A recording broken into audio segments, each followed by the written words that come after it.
இன்னைக்கு நம்ம த promise நவலான 8th episode தான் பார்க்க போறோம். எபிசோட ஓபனிங்ல குரனேக்கு லெட்டர் வந்திருக்கும்ல, அந்த லெட்டர்ல பார்த்தா வேற ஒரு ஃபார்ம்ல பார்த்தா அவங்கள மதர் ஆகிறதுக்காக ஒரு இன்விடேஷன் மாதிரி தான். உன்னை நான் ரொம்ப நாளாவே இந்த மாதிரி ரெக்கமெண்ட் பண்ணிக்கிட்டு இருந்தேன். ஸோ அதனால தான் என்னோட கோரிக்கையை ஏற்றுக்கிட்டு உன்னை ஒரு மதர் ஆக்கியிருந்திருக்காங்க. ஆல்ரெடி கிராண்ட் மதர் உன்னை கூட்டிட்டு போறதுக்காக கேட்டுக்கிட்ட வந்திருக்காங்க. கூடிய சீக்கிரம் பொட்டி படிக்கல எடுத்துட்டு கிளம்புன்னு சொல்ல இசபெல்லா போனதுக்கு அப்புறம் நம்ம குரனேக்கு பார்த்தா அப்படியே கையும் ஓடல காலும் ஓடல. அவங்க ஒரு அம்மாவாகணும் அப்படின்னு ஆசைப்பட்டது என்னமோ உண்மைதான். பட் இருந்தாலும் இந்த இசபெல்லா ஒன்னும் கொரோனையோட ஆசையை நிறைவேற்றுறதுக்காகலாம் ஒன்னும் அம்மாவை ஆக்கல. சோ இவளை எப்படியாவது இங்க இருந்து துரத்தி விடணும், அதுதான் ஒன் ஆஃப் த ரீசன். அதோட ரொம்ப முக்கியமா நம்ம கொரோனைக்கு இசபெல்லா மேல பயங்கர காண்ட் ஒன்று இருக்கும். இவன் நினைச்ச மாதிரியான பிளான் போக கூடாது, இது எப்படியாவது சொதப்பி விடணுமே, ஆனா டைம் இல்லையான்னு யோசிக்க இசபெல்லா வெளியில இருக்கிற பசங்க கிட்ட பேசிக்கிட்டு இருக்க. அதே நேரத்துல கொரோனே அவ கையில சம்திங் எதையோ எடுத்துட்டு போறாளா. ஆனா அதுக்கப்புறம் அடுத்த சீன்லயே பார்த்தா பொட்டி படிக்கலாம் எடுத்துட்டு நேரா கேட்டு கிட்ட போக அந்த இடத்துல கிராண்ட்மா அப்படின்னு சொல்லி யாரோ ஒருத்தங்க இருப்பாங்க. அவங்கள மீட் பண்ண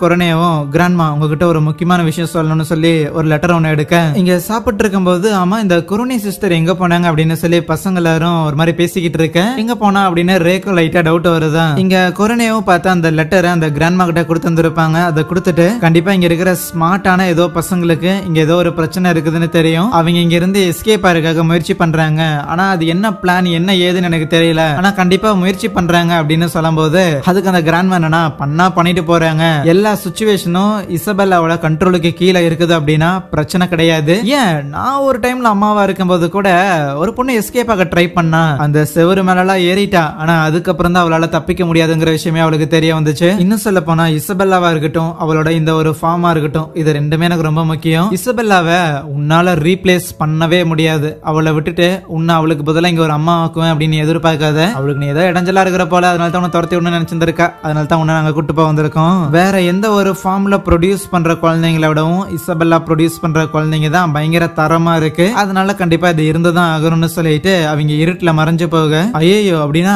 ஆரம்பத்துல இருந்தே இந்த இசபெல்லாவை என்னால எதுவுமே பண்ண முடியலையான்னு சொல்லி பயங்கரமா ஃப்ரஸ்ட்ரேட் ஆகி சிரிக்க ஆரம்பிப்பாங்களா. ஆனா அப்ப பின்னாடி ஒரு மான்ஸ்டர் வர அதை பார்த்து அப்படியே கொலை நடுங்கிட்டு இருக்கும்போது அவங்களோட பிளாஷ்பேக்கும் அவங்களோ சின்ன வயசுல அந்த குழந்தையா ஒரு இடத்துல வளர்ந்துருப்பாங்க. அதுக்கப்புறம் தத்து கொடுக்கலாம் அப்படின்னு சொல்லி ஒரு 12 வயசுல கூட்டு வரும்போதுதான் டீமன்ஸை முதல்ல பார்த்துருப்பாங்க. சோ சாவறதா இல்லனா ஒரு அம்மாவா வாழ்றதா அப்படின்னா அம்மாவே வாழ்ந்துக்கோன்னு சொல்லி சின்ன வயசுலயே ஆபரேஷன் எல்லாம் பண்ணி அந்த செஸ்ட்ல வந்து அந்த சிப் எல்லாம் வச்சிருந்திருப்பாங்க. அதுக்கப்புறம் பயங்கர மெட்டிகுலஸான ட்ரைனிங் எல்லாம் போயிருந்திருக்கும். எஜுகேஷனா இருக்கட்டும், ஈவன் எம்ப்ராய்டரி முதற்கொண்டு அப்புறம் சண்டை போடுறதுன்னு சொல்லி ஒரு கன் இல்லாத கார்டியன் அளவுக்கு அங்க இருக்கிற எல்லா மதுரையும் ட்ரெயின் பண்ணியிருந்திருப்பாங்களா. இப்படி இருக்கும்போது ஒரு நாள் அங்க லேப்ல யாரோ பேசிட்டு போறத கவனிச்சிருந்திருப்பாங்க. ஆனா அந்த ஒரு நபர் ஒரு பெண்ணை ஒண்ணு கீழே விட்டுட்டு போக அதை அவங்க எடுத்திருந்திருப்பாங்களா. ஆனா அவங்க அப்ப எடுத்த அந்த ஒரு பெண்ணையும் கூடவே இதை ஒரு பொட்டியையும் பார்த்தா நம்ம பசங்களோட ரூம்ல விட்டுட்டு போயிருந்திருப்பாங்க.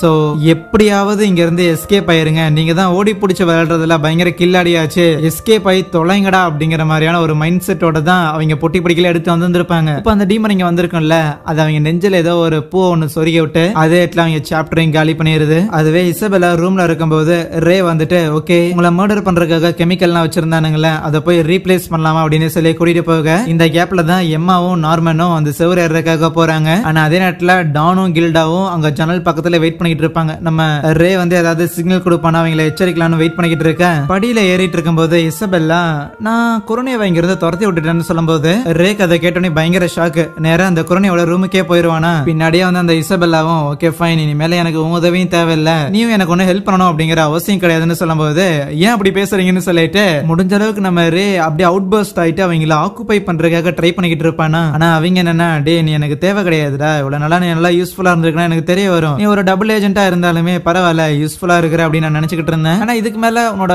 யூஸ்ஃபுல்னஸ் எதுவும் எனக்கு தேவை கிடையாது, எல்லாத்தையும் நானே பாத்துக்கிறேன் சரியான்னு சொல்லி அவங்க ட்ராக்கரையும் எடுத்து பார்ப்பாங்க. சோ பயங்கர வேகமா 2 புள்ளிகள் மூவ் ஆயிட்டு இருக்கும். அப்படின்னா என்ன, அது எம்மாவும் நார்மலா தான் இருக்கும். அவங்கள போய் நான் புடிச்சிட்டு வரேன், அது வரைக்கும் நீ இதே இடத்துல இரு சரியான்னு லாக் பண்ணிட்டு அவங்க வெளியே போயிருவாங்களா. போச்சு போ மொத்த பிளான் ஊத்தி முடிக்குச்சுன்னு சொல்லி நம்ம ரேக்கு இப்ப வெளியில வரைக்கும் ஆப்ஷன் கிடையாது, என்ன பண்றதுன்னு புலம்பிக்கிட்டு இருக்கேன். டானும் கில்டாவும் வெளியே தான் நின்னுகிட்டு ஜன்னலையே பாத்துக்கிட்டு இருப்பாங்க. ஓகே இன்னும் அம்மா வரல, ரேவும் வந்து சிக்னல் கொடுக்கல அப்படின்னா என்ன பிளான்லாம் ஸ்மூத்தா போகுதோ அப்படின்னு நினைச்சுக்கிட்டு இருக்கும்போது கொஞ்ச நேரம் கழிச்சு உள்ள இருந்து அம்மா வெளியில வருவாங்களா. என்ன அம்மா வந்துட்டாங்க ரே வரலன்னு சொல்லி இவங்களுக்கு ஒன்னும் புரியாம இருக்க. அவங்க போகும்போது ஒரு ஓர கண்ணால இவங்க 2 பேரையும் பாத்துக்கிட்டே தான் போவாங்களா. உடனே டானும் வேகமா மேல வந்துட்டு ரேவ அடைச்சு வச்சிருக்க அந்த ஒரு டோரை வந்து உடச்சு ஓபன் பண்ணுவானா. அதுக்கப்புறம் கீழே வந்து கில்டா கிட்ட நம்ம உடனே போய் அம்மாவை தடுத்து நிறுத்தி ஆகணும், ஏன்னா அந்த சிவருக்கு வெளியில என்ன இருக்குது அப்படிங்கிற விஷயத்த நம்ம பார்த்தாகணும், இப்போ விட்டா வேற வாய்ப்பு கிடைக்காதுன்னு அவங்க யோசிக்க ரேவும் ஒரு பக்கம் வேகமா ஓடி வருவானா. இங்க இவங்க 2 பேரும் கயிறை எடுத்துட்டு ஏறலாங்கும் போது அங்க யாரோ வர மாதிரி தெரிய டக்குன்னு கயிறு தூக்கி புதர்ல போட்டுருவாங்க. ஆனா வந்தது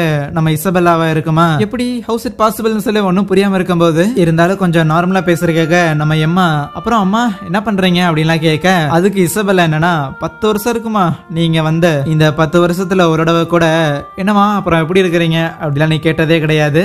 என்ன பதட்டமா இருக்கிறியோ? அது நேரத்துல ரொம்ப நீங்க நடிக்கணுங்கிற எந்த ஒரு தேவையும் கிடையாது. இங்க வேற யாருமே இல்ல. இப்போதைக்கு என்ன நம்ம 3 பேர் தான் இருக்கிறோம். நீங்க 2 பேரும் நான் ப்ரொடியூஸ் பண்ணிட்டு உணவு உங்க 2 பேரையும் எனக்கு ரொம்பவுமே பிடிக்கும். என்னோட மனசார உங்க 2 பேரையும் நான் விரும்புறேன். உங்க 2 பேரையுமே என்னோட குழந்தை மாதிரி தான் நான் பாக்குறேன். அதனாலதான் சொல்றேன், தேவையில்லாம அடம் பிடிச்சிட்டு இல்லாம விட்டு கொடுத்துருங்க, கிவ் அப் பண்ணிருங்க. ஏன்னா நீங்க இவ்வளவு சஃபர் ஆயும் கடைசியில எதுவுமே கிடைக்க போறது இல்லைன்னு சொல்லுவாங்களா. ஓ இங்க வாழ்ந்துட்டு இருக்கிறதா ஒரு நல்ல ஒரு வாழ்க்கை அப்படின்னு நீங்க சொல்றீங்களோ. ஆனா கோனி இறந்து போனது அது மட்டும் சரியானு கேட்க இங்க பாரு, கோனி இறந்து போற வரைக்கும் அவ ஒரு நல்ல வாழ்க்கையை தான் வாழ்ந்துகிட்டு இருந்தா. நல்ல வாழ்க்கையை வாழ்ந்துதானே இறந்து போனான்னு சொல்ல, நல்ல வாழ்க்கை போலியான சிரிப்புகளை கொடுத்துக்கிட்டு போலியான நம்பிக்கையை கொடுத்துட்டு என்ன நல்ல வாழ்க்கை அப்படின்னு எம்மா காண்டாக பொறுமையா இருன்னு நார்மன் சமாதானப்படுத்துவானா. இவன் அவங்க அம்மாவும் கமான் நம்ம 5 பேரும் எதுவுமே நடக்காதபடி உங்களை இங்க இருந்து அனுப்பி விடுற வரைக்கும் நீங்க ஜாலியா இருப்பீங்களாமான்னு சொல்ல, எனது 5 பேரா அப்படின்னா டான் அண்ட் கில்டா 2 பேரை பத்தியும் தெரிய வந்துருச்சா. ரைட்டு என்ன பண்ணலான்னு ஒரு மாதிரி மூஞ்சி பாத்துக்கிட்டோன்னே டக்குனு எம்மா வேகமா போய் இசபெல்லா அம்மாவை வந்து தடுத்து நிறுத்த நம்ம நார்மன் அங்க இருக்கிற கயிறை எடுத்துட்டு மேல ஏறலான்னு பார்த்தா வெறும் 11 வயசு குழந்தை இசபெல்லாக்கு ஒரு மேட்ரே இல்ல. எம்மாவோட காலை உடைச்சிட்டா. கரெக்டா அந்த இடத்துக்கு ரே அப்படின்னு சொல்லி மத்த 3 பேர் வந்துருவாங்க. அண்ட் இசபெல்லா அப்படியே நம்ம எம்மாக்கு கட்டுப்பட்டுக்கிட்டு எனக்கு தெரியும்டா நார்மன், உங்களை நான் சாகடிக்க மாட்டேன் அப்படிங்கிறது உங்களுக்கே ரொம்ப நல்லா தெரியும். இருந்தாலும் உங்க 2 பேரை தடுத்து நிறுத்துறதுக்காக காலை உடைக்கிற அளவுக்கு கூட போக மாட்டேன். அதனால பொத்திட்டு வாங்க சரியான்னு சொல்லி நம்ம எம்மாவை அங்க தூக்கிட்டு வருவாங்களா. பசங்க எல்லாரும் எம்மாக்கு என்னாச்சுன்னு பாத்துக்கிட்டு இருக்க எம்மா பயங்கர சோகத்துல இருப்பா. இந்த சோகத்துக்கு நான் காரணம் காலை உடைச்சதுக்கு அப்புறம் ஒன்னும் பிரச்சனை இல்ல, கூடிய சீக்கிரம் கால் சரியாயிரும். ஆனா அதே நேரத்துல ஹெட் குவார்டர்ஸ்ல இருந்து இன்னொரு ஆர்டர் வந்துச்சு, நாளைக்கு வேற ஒருத்தர் அனுப்பி ஆகணுமாமா. நார்மன் கிளம்ப தயாரான்னு சொல்ல அங்கே இந்த ஒரு எபிசோடையும் முடிக்கிறாங்க. Soya thank you.